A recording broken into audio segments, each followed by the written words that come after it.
psychotherapist, filmmaker, host of Igniting the Spark, and author of Your Big Fat Juicy Life and Everything After that comes out today, the day we are recording, April 15th. Stephanie James is here. Hi, Stephanie. Hi, Kelly. So good to see you. Thank you so much for being here. I know today we were just talking before the podcast is a massive day for you. The book came out today and you were telling me there's been all sorts of interesting transitions that have happened in your life to get you to this point, which we'll get into a lot of those coming up. But you just moved to Santa Fe, and I'm wondering if you would share a little bit about about that with the listeners because you said it was a very guided move for you, or you almost felt like there was no choice in the matter. It was just something you had to do. Yeah, absolutely. It was so wild. I haven't had this experience in 32 years. Okay. And so you have to know that it wasn't just like, oh, it was a whim. And I say it wasn't a decision, it was a directive Yeah. because I was literally in the middle of a therapy session. Um, Okay. and it was just like, boom, it just came in and it was just like, you're moving to Santa Fe. And now the reason that that is so powerful for me, and that, like I said, 32 years ago, I'll share really briefly because what happened is so significant that that's why I listened to this. So at that time, I was living in Colorado. I was living in Denver, working on an adolescent psych unit, a lockdown adolescent psych unit. But I worked with four of my favorite girlfriends, and there were literally 14 of us up at my aunt's. My aunt had a second home up in Vail, Colorado. And so we were all up there for this big ski weekend and having the best time, skiing all day. We'd ride the gondola to the top of the mountain and have margaritas at night. And, so it's this great time. So it made no sense that the last night we're there, Saturday night, I'm brushing my teeth. And all of a sudden I start crying and the voice comes in and it's like, you need to move back to Fort Collins. And it was Okay. like this, very strong. Yeah. And my friend I was sharing the room with, she's like, why would you wanna do that? Like, at the time, I hadn't gone to grad school yet, and she's like, "You're the only non-mastered person on the therapy team. You work with all of us. Why would you wanna move?" And I said, "I don't know, but it's that strong." Okay. So, I'm not one for remembering dates, but I'll always remember this one because the next day, Sunday, was January 14th, and my lease on my apartment was up February 1st. I was a single mom with a 4-year-old. And so I call my mom, who lived in Fort Collins, the next day, and I'm like, "Mom, I'm moving home. I don't have a job, but I know I have to go." And she's like, "Well, that's interesting because our renter isn't gonna renew his lease, so we have a place for you to move into February 1st." What? Yeah, Okay. so that was the first, like, serendipity, and I'm like, Yeah. "Great." So I don't re-sign my lease. I move my daughter and I back to Fort Collins, and literally within a few days, I had a job. And not only was it just a job, I was working at Foothills Gateway with my favorite aunt, which was so great. Her office was like catty corner to mine. And I mean, just some of the like sweet things. But Kelly, I'll tell you the biggest thing 3 weeks to the day after I moved back to Fort Collins, I get a call from one of my girlfriends in Denver, and they said the adolescent unit had closed and everyone was laid off. And the front page of the Rocky Mountain newspaper said, psychiatric abuses charged. Oh my God.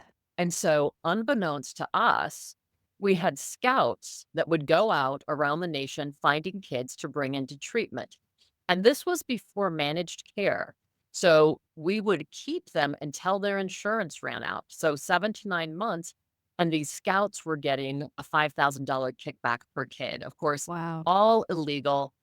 I would have been out of a job, just signed a lease, and as a single mom, I would have panicked. I mean, it would have been such a, high stress, super difficult time for me, and instead it was just seamless. Right. And so when this calling came in to come to Santa Fe, and it was so strong in my heart, and literally at that moment, Kelly, it was like time just kinda stopped. I kind of pride myself on being able to be completely present with my clients, and I was like, "Okay, come back, come back." But then I knew, and the same kind of serendipity started happening. The first one with a call in to my property manager for my office because I had a lease until the end of June. And I said, "Hey, I'm moving to Santa Fe." And the first thing out of Robin's mouth is, "I'm so excited for you. Okay, we'll just consider this your 30 days, and then March 10th, I'll just send you your deposit back." I mean, like, unheard of, right? Totally unheard of. Yes. Yeah, and so that was just one of many, many things. The place I ended up renting, I'm renting this beautiful casita on 5 acres, and one of my dearest friends and her husband, I send her the text of my address, and she's like, "Oh my god, you are 5 minutes down the road from us." Jeez. So, Kelly, Yeah. it's been phenomenal, and I know I'm meant to be here, and I've already met so many incredible people in 5 weeks, 6 weeks now, I guess I've been here. Yeah, plus, the community of friends I already had here, and I never wanted to live here. I think that's important to say. I visit Yeah. here all the time, but I didn't wanna live here. I left all my friends, my family, my parents, my daughters, my grandsons. Like, it was that strong, and every day and every night, I feel like, I go to sleep and I wake up in the deepest sense of gratitude where it Mm. feels like it's just, like, vibrating through my cells. Yeah. So, I know I'm at the right place. Yeah. And TBD on what's to come. I feel very excited for you. Thank you. Well, Thank you. so much of your work is tied to really getting in touch with yourself and listening to your own inner knowing, which is kind of what we're talking about. And I mentioned you've written multiple books. The Spark, Igniting Your Best Life, and Becoming Fierce were your first two books. So, what made you want to write this book right now, My Big Fat Juicy Life? What was the inner knowing of this moment in time with this connection for this book? Well, a year ago in March, I had Neil Donald Walsh on my podcast. And for people that don't know who that is, he wrote the Conversation with God book, Oh yeah. back in the 90s, and they sold Yeah. like 5 million copies, the first one. It's printed in like 80, not, excuse me, 38 different languages. So I had him on my show, and a little bit kind of like Kelly, when you and I just jumped on the screen together, it was like there was this immediate heart connection. Yeah. And he and I didn't even get to the interview for half an hour. We were just talking and laughing and sharing. And at one point, he just stops and looks at me. And you can just see, because I have the video of it. So you see the download coming through him. And he's like, "Stephanie, you're going to write your next book and you're going to start tomorrow morning." And the original Okay. title, he said, the title's gonna be "I'm Dying to Tell You About Death." And he's like, "It's gonna have a global impact, and I'm gonna endorse this book." Okay. Right? And so again, it's like when that call comes, I answered. I showed up Yeah. the next day at the keyboard. And I think this is so interesting because my first 2 books, they were like gestating a baby. It was like a pregnancy, right? They each took 9 months. This book was written in a little under 6 weeks. Jeez, I can't even process that. I know. So it's I just mean, flowing out of you is what I it's would just kinda say. flowing out of me. I mean, Yeah. I feel like, again, it was so downloaded. Like, I Yeah. always feel like I just showed up and whatever was supposed to come through came through. And then the other wild part are the people that started showing up within that 6-week period to be a part of it. Like Wayne Dyer's daughter, Sage Dyer, and his wife, Marceline. They both are interviewed and in the book. Stephen Simon, who's an Academy Award-winning producer of the film What Dreams May Come with Robin Williams and Cuba Gooding Jr. Um, Suzanne Giesman, Ariel Ford. I mean, all these incredible contributors who have had their own story that were just beautiful and perfect fits to weave into this book, which really is my own story and other people's story and research that validate that death isn't the end for us. That it's just the next chapter in our book of eternity. And that's really what came through. Yeah. I love that alternate title that he started with. That really sparked this for you. And for the listeners, could you just give an overall summary of the book before I dive into more of the questions? It's My Big Fat Juicy Life and Everything After. So, death being one of the undertone or overtones of the book, I guess. Well, it's really yeah, Kelly, it's really about how we can befriend death, and it's not about just everything being joyful all the time. I mean, that's definitely not my message anywhere. It's about being Right. with our real experience, and there is a chapter on growing through grief. I mean, that we really have to experience loss in our life. It's part of Mm, our journey, and the book really, though, is about life, and when we befriend that death is a part of it, we can mm, let go of some of this, like, desperateness and clinginess, and there really is an anxiety. The biggest fear people have is the fear of death. That's the number one fear. So, if we are able to let go of it and understand it in a different way, then this moment can become more sacred. We're not living in anxiety, we're not living in mm. fear. We can just be right here, and it really does inform this moment. Yeah. Yeah. Why do you think we're so scared of death? Is it the unknown? I think it is. I think because our brains, the way our brains work, they love familiarity. Our brain, thrives on Yeah. familiarity. And so when we don't have a frame of reference, it can kick us into anxiety. And Mhm. people, experience that just going to a new school or they get into a new relationship or they move someplace. I mean, that can all be very anxiety provoking for people or when they get divorced because they have no idea what the other side looks like. Yeah. Well, so the same is true for this. And yeah, we have people that have near death experiences.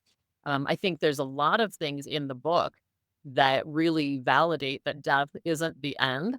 Mhm. Because when I was doing research, 73% of the people that were polled have had these kind of experiences where they've had someone that passed that then they, had a encounter where they heard them, whether it's internally or a friend of mine, John Schinnerer, who is also a psychologist, his 24-year-old son died a year ago, and he was sharing with me it's not in the book, but he was sharing with me personally that, like, a week later, he's sitting there, and he thought he heard a cupboard open and turned around, and nobody was there, and the next thing he knows, he feels like a bump against his chair, and he's just like, "Okay, son." Mhm. Hello. And so yeah, and so what's interesting, people are so afraid to talk about this stuff. People are afraid, as we were just saying, to talk about death because they don't know about it.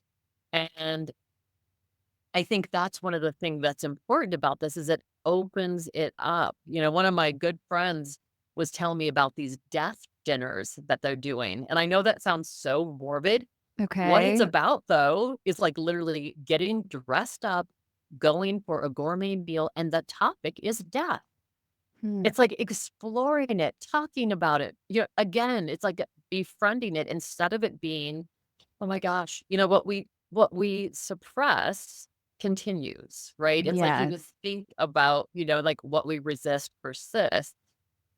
So instead of being afraid, what if we brought that out into the light and we just talked about it and we had a different understanding? Mm, Right? And so then these people that have had these experiences, they don't feel so marginalized.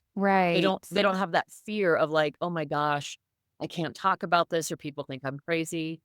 No, it's like everybody's, having these experiences. Well, and you mentioned the near death experience or people who have had those moments and they've even maybe died and been brought back to life.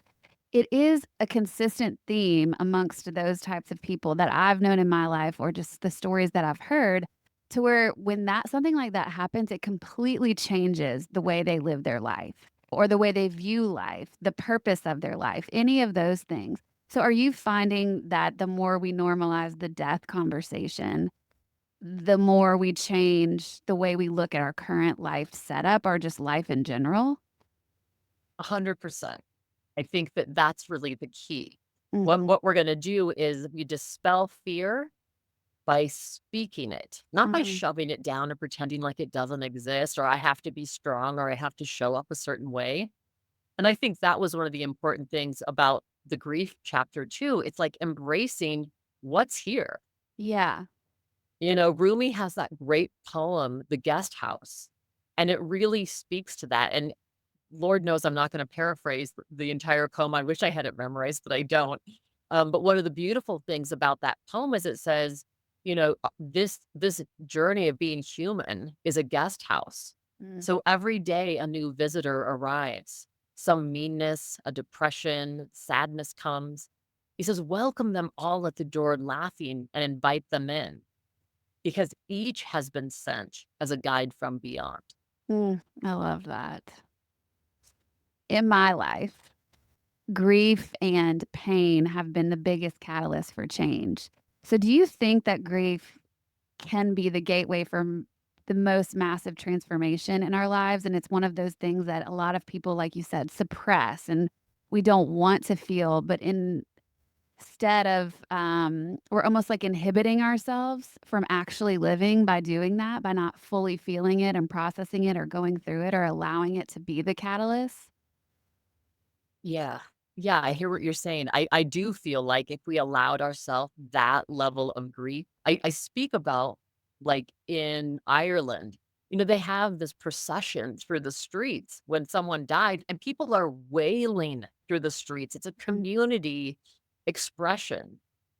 Same thing with the Lakota tribes where, when the person lost someone, they'd cut their hair. And it was, again, very a communal experience where it was okay to be sad. Dia de los Muertos, where they absolutely celebrate people that have died. It's where they feel like the veil has thinned. Yeah. And so, the offerings of food, and it's okay to cry and to wail, and I think so many of us, we were taught when we were kids, "Oh, if you're gonna cry, go to your room," Yeah.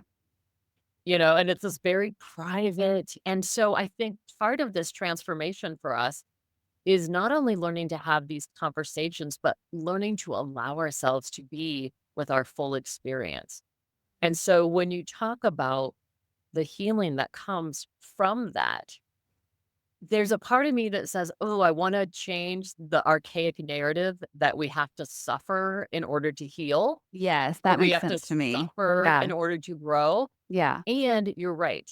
I'm telling you, my own grief journeys have been for sure what's cracked my heart open, what's allowed me to look at the parts of myself maybe I didn't wanna look at. Mhm. Um and so I do think it can be phenomenally transformative, but it's not that we're welcoming pain into our lives. It's saying if you're having a loss and if you have a grief experience, there's a different way to hold it. And there's a Mhm. different way to be with it. So there's actually this alchemical change that happens within you where you're not doing the spiritual bypass. You're not shoving it down. You're being with it. And that's Yeah. the most incredible medicine I think there is. Well, and I'm gonna butcher this quote, but what's the quote that says something about grief is only a sign of how much you loved, essentially? Like, and you mentioned the heart cracking open. Every time I've allowed myself to fully feel the depth of my grief, and I'm a very comfortable with feelings person, so I think I go there a little easier than some others. But anytime I've allowed myself to do that, the amount of love that I can feel on the other side of that is exponentially greater. Like, it is so much bigger. The depth that I can go to in love only thrives from how far I let myself go into the grief. Yeah, I think that's so beautiful, and that's really it. When we allow ourselves to be fully in our hearts, Yeah. it's like it actually expands. Yeah. It feels like maybe it's cracking and breaking open, but it's actually I feel like it's growing pains because it's extending. Yeah, I agree, and I think that that is a really for me at least, that's been a really good switch of how to change the narrative around grief. Because 'cause I'm like, it's not like you wanna tell people, "Go sit in your suffering," or just go suffer and be in pain all the time. No one wants to do that, but I think it's for me, the reason I feel comfortable doing it is because I know what's on the other side. Yeah. Yeah. Yeah. Well, you call the book A Passport to Inner Freedom, which I loved. Tell us a little bit more about that. Why is this book the passport to inner freedom? Because I think we have so much programming and again, so many, and I call them archaic narratives, but Mhm. they're also how we've been enculturated. It's how we've grown up around grief, around loss. And again, these aren't conversations that few people are comfortable having. I think it's freedom because when you let go of the fear of death being the end, Yeah. it truly does ignite something in you. It allows you to get rid of these layers of conditioning. And there are definitely ways in the book, like, at the end of every chapter, there are these tapping in Mhm. places so that there's specific exercises and things you can do to, like, start shedding some of those layers. Because like my brand and my first book, The Spark is that essence that is truly us. And so circumstances and situations can feel like it covers that up, but Mm. it's never doused. So our work is how do we excavate that? And the more that we excavate that, the more we experience inner freedom. So the more we excavate the spark within amongst all of the grief, the more freedom we feel.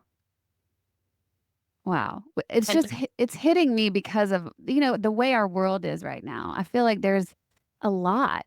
There's just a lot. And so a lot of us might be living in that moment that we're not able to tap into the beauty, the spark, the fully lived life. Um, and so I don't know, that's just hitting me, like, as we're talking right now of how beautiful that kind of freedom is amongst all the chaos, amongst all the inner turmoil that we're kind of all navigating right now.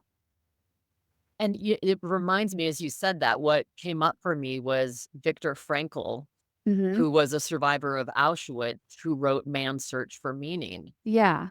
And his famous quote, again, this isn't gonna be exactly his quote, but it did something about, like, basically, like, in the end, the one thing we can choose is our own attitude. We can choose our Mm. own way, and here's someone who had, like, the worst of circumstances, and so he had to go within to say, "Okay, I'm going to make meaning out of this situation.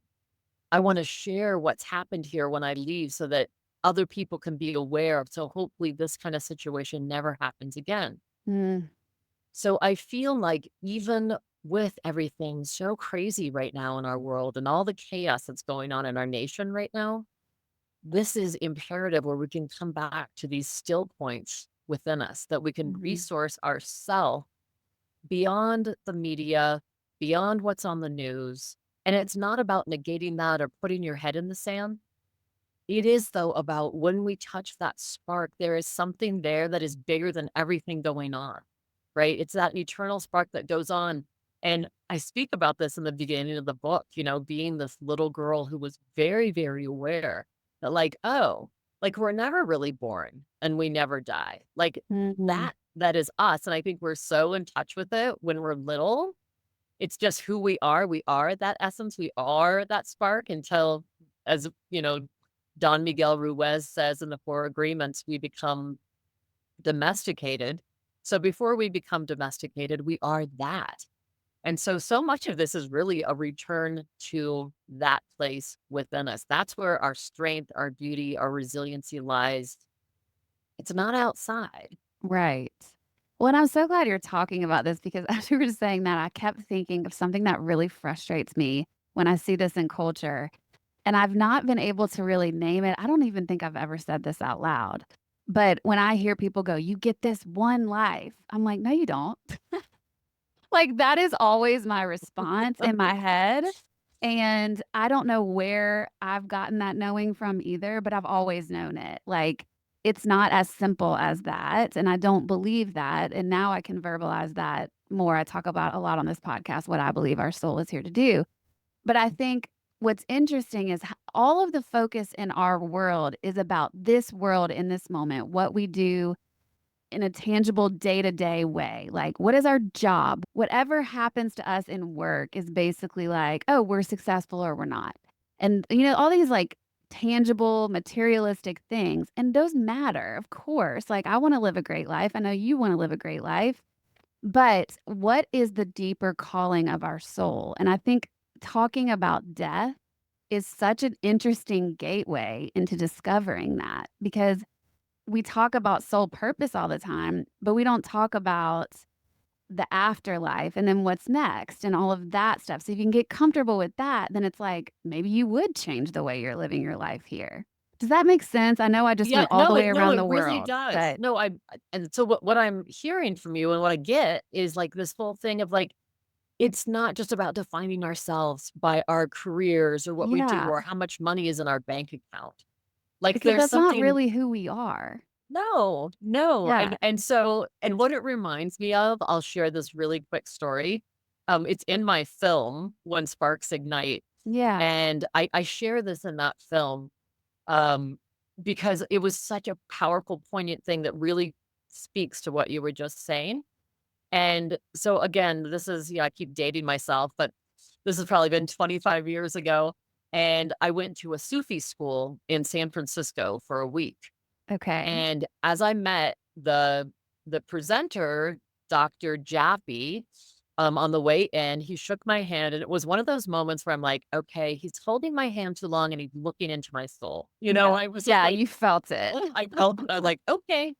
And so we go on, and I was there with a friend, and we sit down, and there's about 40 people there. He goes up on stage and starts talking, and I don't know, 3/4 of the way through, he looks out into the audience, and he says, "Hey, you in the blue coat, I have a message for you." And I'm looking around, and I'm looking around, I'm You're like, like, "Well, I'm the "Oh, one in the blue." crap. I'm the blue coat." Yeah, and he says, "This is what you need to hear." And he says it, and I can't hear him. What do you And mean? Like, I actually you cannot couldn't actually hear? hear him. And I look at my girlfriend sitting beside me, and I'm like, "What did he say?" And she's like, kinda looking at me, shrugging her shoulders, and he kinda laughs, and he goes, "My dear, what I said was," he says it again, and I still can't hear him. Like, and by then people are starting to laugh. And he's Yeah. like, "You are really resistant to this?" And he said, "My dear, what I'm trying to say is," and Kelly, he goes to say it a third time, and all the air conditioning units in the place go on, and nobody can hear him. What? So then everybody is laughing, and he's like, "Okay, come up here." And so I walk up there, and I sit on these steps beside him, and he says, "My dear, what is so difficult for you to hear and what you are so resistant to is stop trying.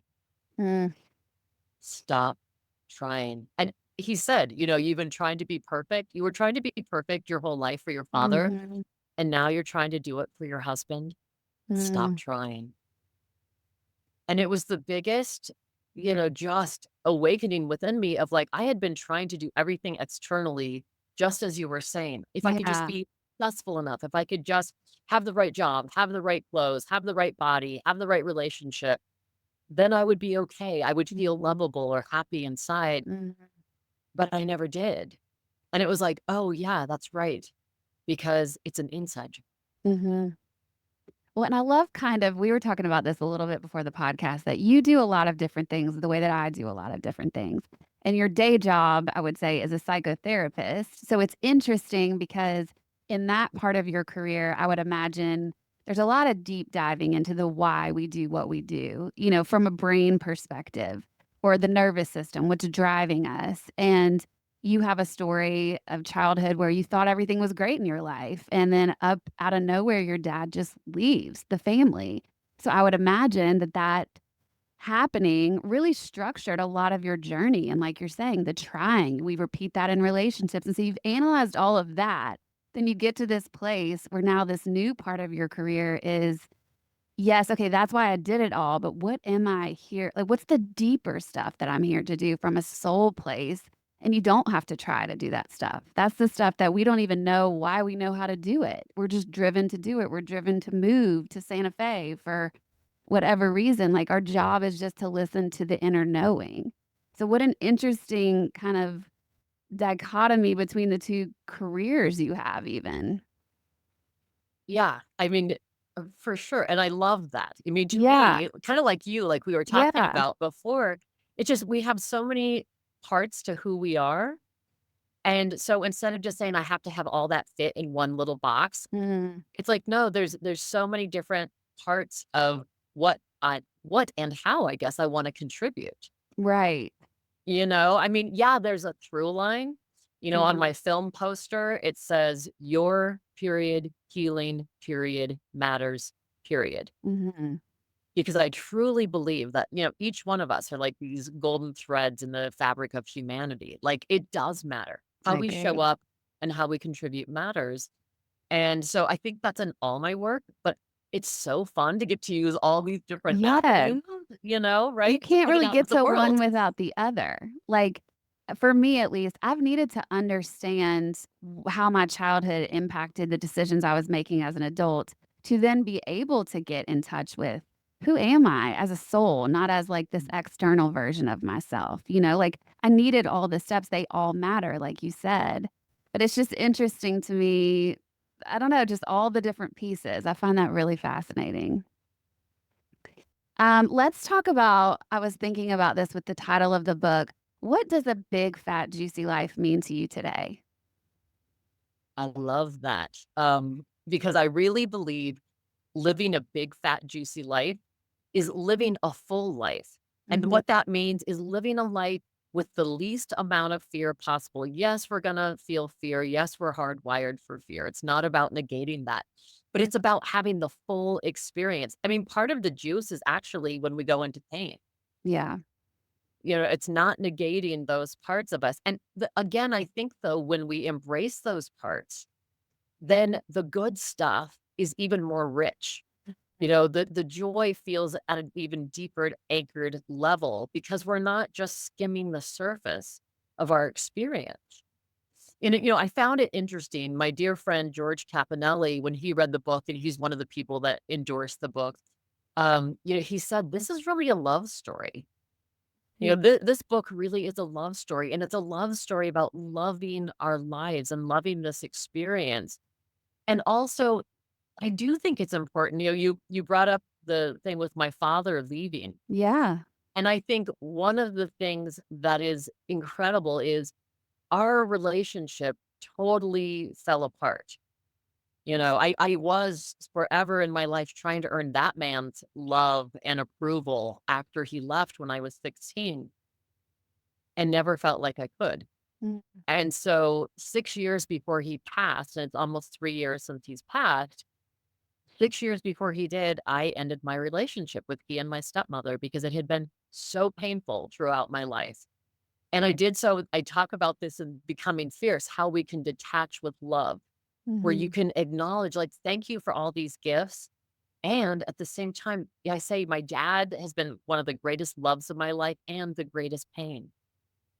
And so the beautiful piece though, Kelly, and for readers of the book, they'll see this progressive journey. Once my father passed, my relationship with him has been phenomenal. I never would have thought of having a relationship with my dad afterwards, Right. but I am telling you right now, the way that he has shown up over and over again has been mind-blowing. If I did not believe in an afterlife, I'm telling you I do now. Yeah. It's almost like amends from the other side. What an interesting. Yeah. Yeah, it was very wild because my dad had passed in December, and in January, I had the wonderful Marla Frees on my show, and Marla's a Hollywood actress. Her book is American Psychic. Mhm. She's helped the FBI in LA solve all these cold case murders and just she's a phenomenal contributor. And I write about our experience in the book because as I'm interviewing her in January, she says, "Oh, your dad's here." And at minute 26, you can see this in the video. She says that, and then you see literally this orb of light not go straight up, not go diagonally, literally go like this in the frame, and she starts laughing. She's like, "Did you see that?" And like, I couldn't miss it. Right. There's no way I could have missed that, and she said, "Your dad has a lot of cleanup to do, but let's get together in the middle of February and connect." And when we did, she was telling me things there's no way she could have known about my father. Things, um, you know, that she said, "Your dad is so sad that he chose to filter all his love to you through his wife, Mm. the woman he left my mom for." Um, and some things that were just so poignant. But the bigger thing was, she said, "Well, your dad's gonna show up. Your dad's gonna keep showing up." And the truth was, I mean, and I write about it in the book, it really began again, here I am in a therapy session, and I'm doing EMDR, which is a protocol where the client actually has their eyes closed. It's a trauma Right. protocol. And as I'm sitting there, you're intently watching this person. They do 90 seconds of eyes closed, being with the trauma. And then they come out every 90 seconds and you say, okay, what did you notice? What happened? Well, as this woman is doing that, this huge bird, which I think is an owl when I first see it, this is Okay. just a few days after my father had passed. And mind you, um, right when he was sick and then until he died for 12 nights, every single night I dreamt of him. And we were having, and it was things like some of them are so benign. We were like playing cribbage. He had taught me cribbage as a child. But they were just these sweet dreams where we were just together having conversations. Well, in that time, I'm sitting there. I didn't even realize in the alley that the window that I looked at this alley, there was a telephone pole. I'd never noticed that telephone pole before, but here this huge bird lands on it and then is just staring at me through the window. Oh my god. I realize, oh my God, that's not an owl. It was a hawk. Mm, And I mean, at the time I'm not living, I'm working in downtown Fort Collins, not a lot of hawks there. no.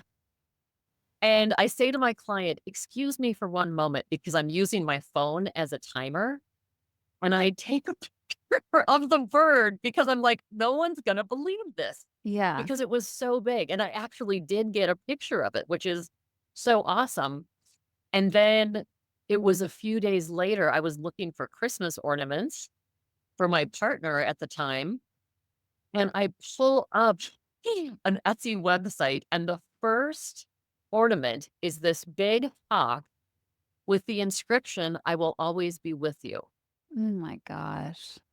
We're like, "You can't make this stuff You up," cannot. No. you know? And so when Marla said, "Your dad's gonna keep appearing to you," um, she said, "He's gonna appear at your wedding." And it was only by total again, I'm driving with one of my girlfriends, getting ready to go to our outdoor wedding, and she has a big Escalade with a big sunroof. And we have to stop on the road because we gotta make sure all the groom and the groomsmen are all in the house.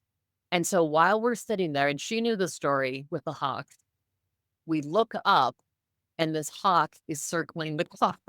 Yay. I have full body chills right now just recalling it. It was just like so again, these and there were so many more with my father, but I won't spend time talking about him. But the hawk thing was just one that's kind of Yeah. been this And you reoccurring can't theme. miss it. Yeah. No, and other people have experienced it too. It's like, yeah, this is really happening. This is really real.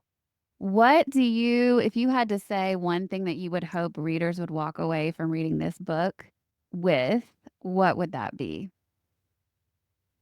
I think it would really be that despite what's happening in their life right now, despite what's going on or how much fear they have, if they can pause, I always say there's power in the pause, For sure. Yes.